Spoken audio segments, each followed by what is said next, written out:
You see, Vicki was right. When we came into office last January, when I and the new Republican majorities came into office in the Assembly and the Senate, when we together faced the challenges we faced last January, we realized we faced an economic and a fiscal crisis, and Wisconsin couldn't wait. We couldn't wait a year or 2 years. We couldn't wait for a blue ribbon panel or another discussion. We had to act because the voters sent us to our state's capital to act, not to talk. It was time to act, to put our state back in fiscal responsibility and to get our state working again, and that's exactly what we've done over the past 15 months.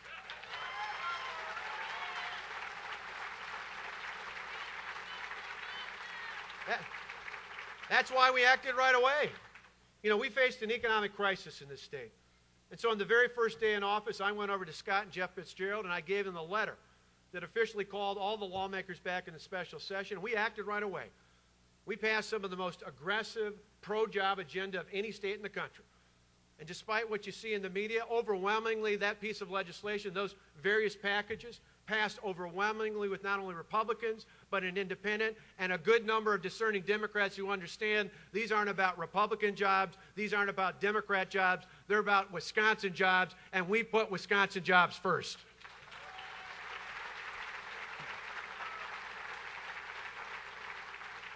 And the good news is we're heading the right direction. I mean, think about it.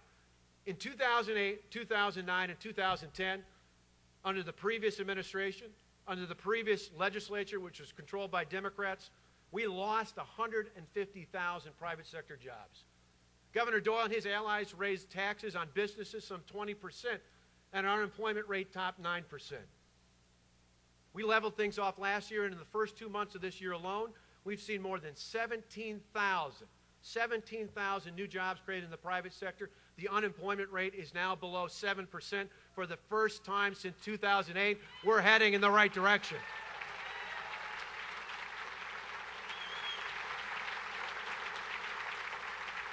In 2010, you know, every year the statewide Chamber of Commerce does a survey of employers. In 2010, they asked the job creators of our state whether or not we were heading in the right direction. You know how many said yes?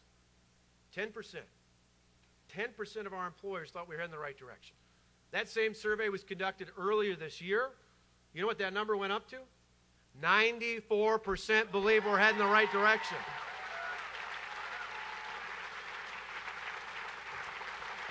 Now I don't know about you, but I'm competitive, so I want to know what's wrong with the other 6%.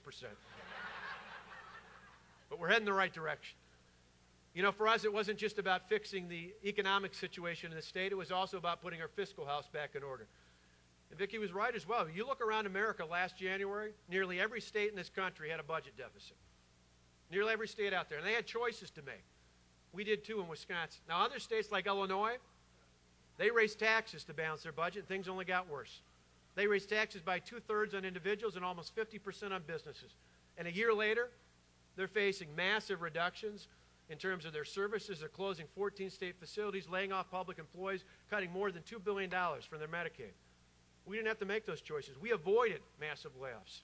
We avoided making cuts to things like Medicaid, which fund Badger Care and family care for needy families and children and seniors in our state. And we avoided one of the biggest problems we inherited from the past, and that was pushing budget problems off to the future through tricks and gimmicks. We didn't do that. We paid our bills off last year. Instead of those poor decisions that other states made, those failed decisions we see on display in Illinois even as we speak, instead, we picked a different option. We put in place long-term structural reforms that help us not only balance our state budget, they help us balance our local budgets for years to come.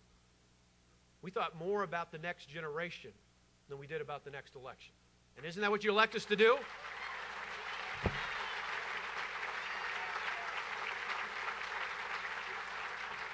You know, I talk to groups all the time, and I got to tell you, even when I go into a group where I don't know where their politics are, whether they're Democrat or Republican or somewhere in between, I ask a simple question. How many people in the past have complained about politicians who get into office and then fail to have the courage to make the tough decisions that we all know needs to be made? How many times do we hear our neighbors and our friends and those we go to church with and others, Democrat or Republican alike, complain about that?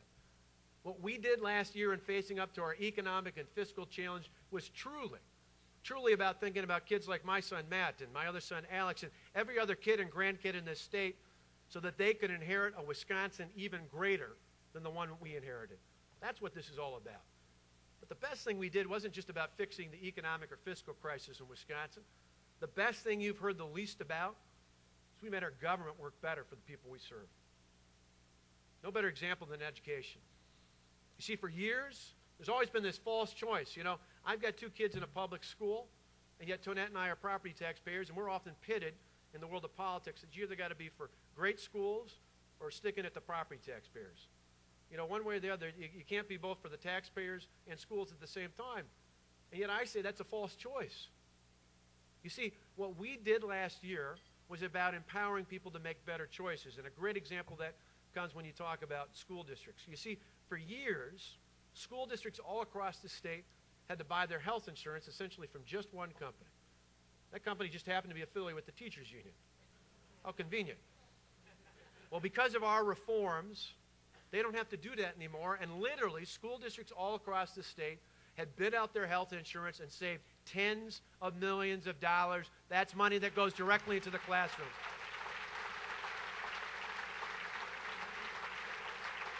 Now, I'll give you one more example that goes beyond just money. See, a couple years ago, there was a young teacher just down the way in Milwaukee, the Milwaukee Public School System. She was named the Outstanding New Teacher of the Year for the entire state. Exactly the kind of teacher we need in MPS. A struggling urban district like those all across America, exactly the kind of teacher you want in a district that needs all the help it can get. About a week and a half later, she got a notice. It wasn't when the award ceremony it was. Instead, she was told she was being laid off. Now, how could that be? One of the best new bright teachers in all the state of Wisconsin, a teacher you desperately need in an urban school district that faces all these tremendous challenges, and yet she's being laid off? Well, under the old system, that's what happened under seniority and tenure. Last hired, first fired. Last in, first out. Well, the good news that we need to share across the state is now, because of our reform, seniority and tenure and gone, we can pay based on performance. We can hire and fire based on merit. That means we can put the best and the brightest in our classroom, and we can keep them there.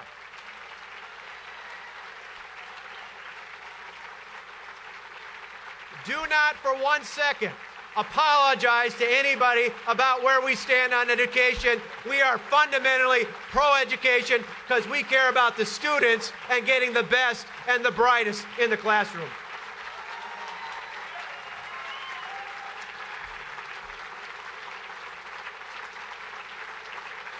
You see, I had a superintendent of a small school district come up to me recently, and he was at a forum where I was talking about jobs, and we took questions from the floor, and he was the last guy up, and he said, I'm a superintendent at a school district, and I thought, well, it's a 50-50. He likes me, hates me, I don't know. Thankfully, he got up and he said, hey, Governor, you know, your reforms saved us money. We hired more teachers. We lowered the classroom size, and he went to sit back down in his seat, almost to the point where I couldn't hear him because he was away from the mic. He said, but the best thing is I get to go back to my office and work on curriculum instead of worrying about grievances. Now, I said, hey, come back up to the mic and say that so everybody else can hear that. Because I said, that's really what it's all about. Sure, it was about balancing a budget and doing it in a way that didn't lay off people in mass and didn't have major tax increases, that didn't do all the other troubles we see in other states. But really, it's about the long term. It's about thinking ahead to that next generation so they inherit a state even greater than the one that we inherited. And you do that by putting the power back in the hands of the people that we duly elect in the local level to make local decisions, not only on behalf of local taxpayers, but on behalf of moms and dads and community members who care about their schools and their local governments. The power is back in the hands of the people again and not in the hands of the powerful special interests.